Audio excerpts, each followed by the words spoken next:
Hi friends, வாங்க இன்றைக்கி வெள்ளிக்கிழமை காலையில் நம்ம என்னென்ன வேலைகள் செய்தோன்னு பார்க்கலாம்.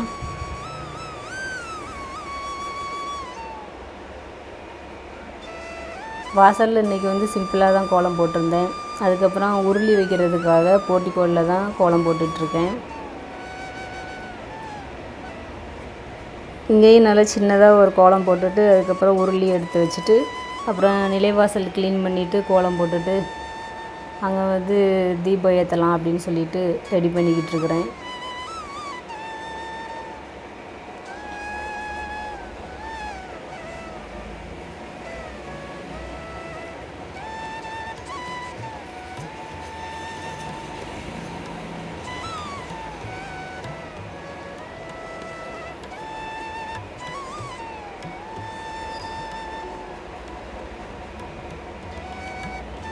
நான் போடுற சின்ன சின்ன கோலங்கள் இந்த மாதிரி பூஜைகள்லாம் பிடிச்சிருந்துச்சுன்னா லைக் பண்ணுங்கள், கமெண்ட்ஸ்லேயும் சொல்லுங்கள்.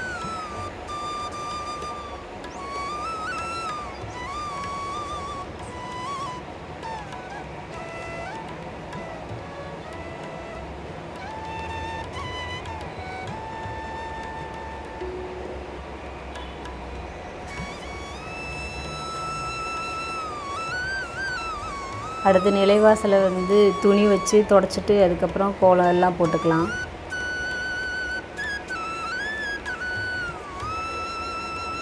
இப்போ இந்த தடவை தான் அந்த தண்ணி க்ளீன் பண்ணுறதுல கொஞ்சோண்டு பச்சை கற்பூரமும் மஞ்சத்தூளும் சேர்த்துக்கிட்டேன்.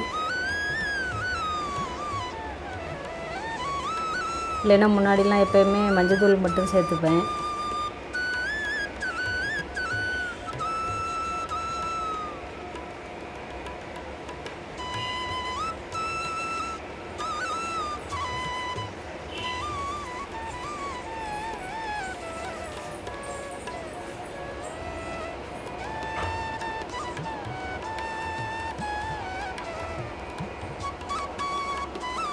இன்றைக்கி நம்ம வீட்டில் காலையில் டிஃபன் தயிர் சாதமும் உருளைக்கிழங்கும் தான் வச்சுருந்தேன். வெயில் சீசனும் தயிர் சாதம் தான் எல்லாத்துக்குமே பிடிக்குது. அதனால்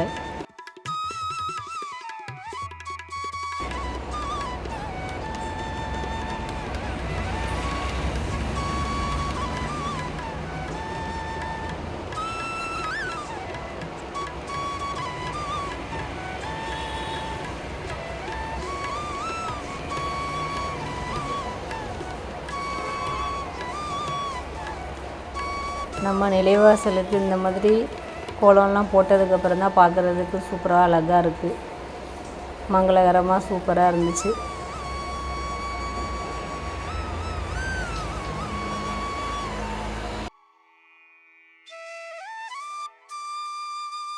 அன்றைக்கி ரோஸும் செவ்வந்தியும் இருந்ததுனால 2 பூவுமே வச்சுக்கிட்டேன். பார்க்க நல்லா பளிச்சுன்னு சூப்பராக இருந்துச்சு. அதுக்கப்புறம் எல்லாத்துக்கும் மஞ்சள் குங்குமம்லாம் தொட்டு வச்சுக்கிட்டு அப்புறம் விளக்கு போடுறதுக்காக ரெடி பண்ணலாம் அப்படின்னு சொல்லி பண்ணிகிட்ருக்கேன்.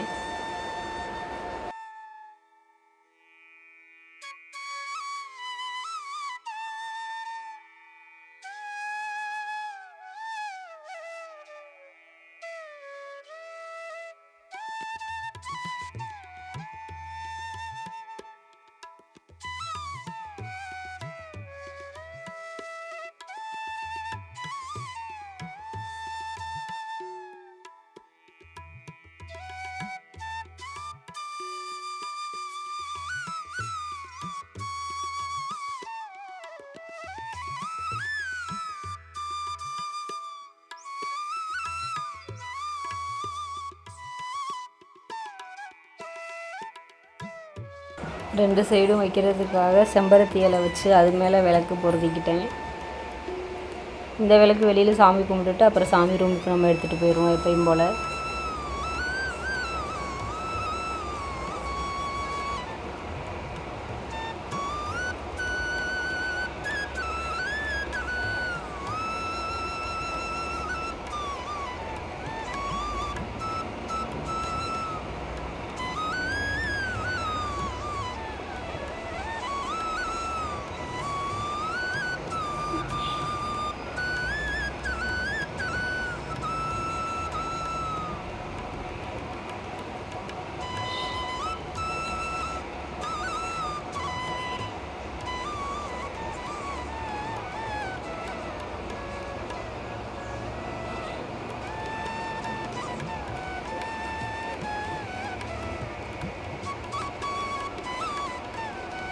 அவ்வளோதான், சாமி கும்பிட்டு முடிச்சிட்டோம். இந்த வீடியோ பிடிச்சிருந்துச்சுன்னா சப்ஸ்கிரைப் பண்ணுங்கள், லைக் பண்ணுங்கள், ஷேர் பண்ணுங்கள். தேங்க்ஸ் ஃபார் வாட்சிங். இவ்வளோ நேரம் பொறுமையாக நம்ம வீடியோவை பார்த்ததற்கு ரொம்ப நன்றி.